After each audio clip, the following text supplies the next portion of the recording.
Willie D Live. What's up, family? Authorities are advancing their investigation into the death of Ashlee Janae, a Miami content creator who died while on a trip to Zanzibar celebrating her 31st birthday. She was found hung. Yeah, fam. Her fiance, her newfound fiance, Joe McCann. Joe McCann said that he walked into her room and found her dead. Well, he found her hanging, and he called the authorities. She was unresponsive. They took her to the hospital where she died. Somehow she ends up in a second hospital, but that dot has not been connected yet, how she ended up in a second hospital. But there is a lot of interesting details to this story. Now, Ashlee Janae is this is a big case. If you've been on social media in the last couple of days, you'll see it all over your timeline. Even if you don't normally follow that type of content, it's there. I've never heard of her until this incident, right? Ashlee was in an interracial relationship with this guy right here. That's Joe. Joe was one of those guys who had a bunch of money, it appeared. He is the CEO of a company called Asymmetric something, right? But allegedly this is some type of cryptocurrency company. And so he's supposed to have a bunch of paper. And, Ashlee often flaunted herself enjoying the soft life, spending his money or helping him to spend his money. You see them there on a look like a private jet, and they're toasting. If you watch Ashlee's face, she's just just a regular little smile. But if you look at Joe, it's a lot more intense. What's crazy is that, while checking out some of the comments, I was seeing comments online where people were saying, "I love the way he looks at you."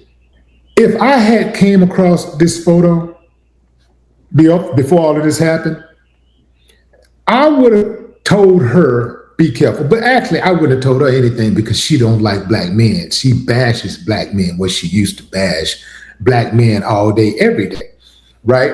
And I think this was primarily to justify her relationship, right? Like, hey, I tried black guys, it didn't work, so I tried a white guy and he killed me. That's actually what happened, I believe. And many, many more people, even including the women who co-signed this lifestyle for her and co-signed this guy for her, they believe he killed her. Now, again, they were like, "I love the way he looked at you." If I had saw that picture, I would have known immediately something was off. But sometimes I think people get so caught up in this idea of a perfect life and this fantasy living that they totally ignore red flags. And I don't know if this is a female thing or a male thing, but I do see a lot of times, oftentimes, females will miss signs like that. A man would have picked that up immediately. Like if she had any brothers, a father that she was close to, they would have picked that up immediately. Say, "I don't like that, dude. That don't look right." I don't think I've ever looked at a woman that I love like that before. You can look at a woman, that don't look like love to me. That don't look like, oh, wow. Like that looks like more like, I'm gonna kill you. The crazy thing is that on her social media, she was warned by some of the people who commented that this dude was going to kill her. They were like, he's going to kill her. And people were like, just stop hating, you just hating. She was warned. Anyway, fam, this guy, he proposed to her. The line, walking in the front, he in the background, he's proposing. She jumped up, gave him a big hug. They posted it on social media. Everybody was, not everybody, but a lot of women, especially black women, I got to call a striker, striking a ball, because that's the only people who were in the comment section just rooting for her. I didn't really see any white women in the comment section rooting for her. I didn't see, I just basically saw a bunch of black women just rooting for her, right? Now, again, I got to call a striker, striking a ball, women, I love y'all. But here's, not all of y'all, but most of y'all, I love you. But I got to call a striker, striking a ball, fam. When we, as black men, see black men with other races of women, we don't get excited like y'all do. Like, well, some of y'all. We don't go crazy about it. We don't go like, yeah, man, that's what I'm saying, man. Get you a white girl, that's what I'm saying. We don't do that. Oh, I need to get me one like that. We don't be doing all of that in the comment section. If somebody see a dude with a chick or whatever, they might just like the picture and move on. But there's a certain amount of black women just be celebrating when a black woman ends up with a white guy. And then when they get killed by the white guy, it's, well, black women get killed by black men too. And that is true. I give y'all that. Black women do get killed by black men. But the idea, what throws people off is the idea that the black women, when they go to white guys, they think that they're going to live this soft life and they're not going to experience violence. They're not going to experience contempt and betrayal, cheating. They think that skin alone shields them in some type of way, and it don't. Good character shields you in relationships. We're talking about character. When your primary focus is a person's skin color and trying to have some mixed kids, you already messed up. And that's what she bragged about. She often bragged about having mixed kids, and she had this, she had such vitriol for black men. Go figure. So let's get into some of the facts here. So John told the police that he found her unresponsive, hanging right from the door. Now it's being discovered that when John found her, there is video in between. There's some video out. I'm not out, but the video, the authorities are looking at the video. That video gonna tell a lot. It is going to tell a whole lot about this case. Ashley called her parents to say that she and John had an argument and had been separated. Right? They had an argument, they had been separated. The argument was so bad that they had to be put in separate rooms by the hotel staff. They put them in separate rooms. So Joe calls the family and tells the family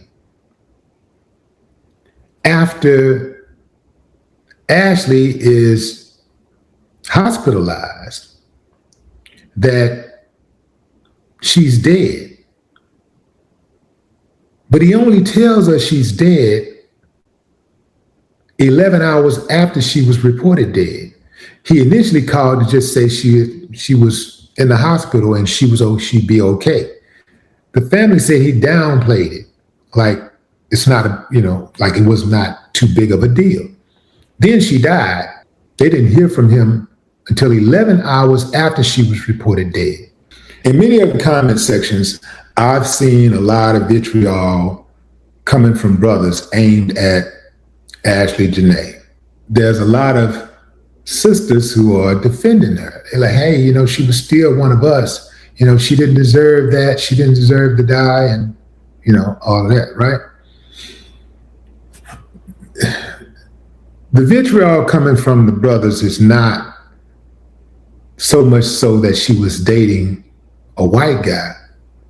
It was that she was disparaging black men to justify dating the white guy.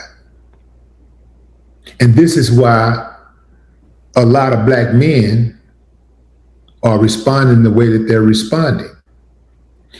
They are giving her the same energy that she gave them.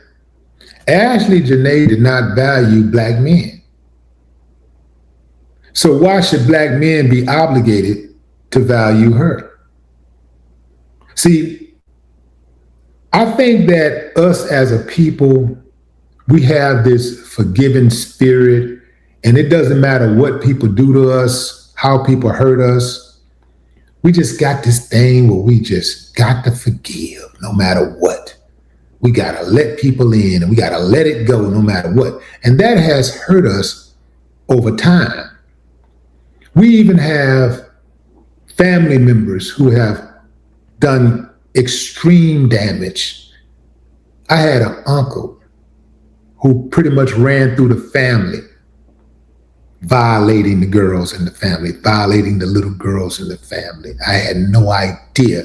When I found out, it took everything in me to not do that, right? And my cousin actually stopped me.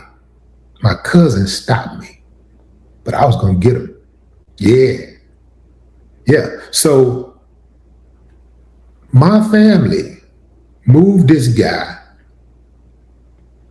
from household to household instead of just saying, this dude is a predator.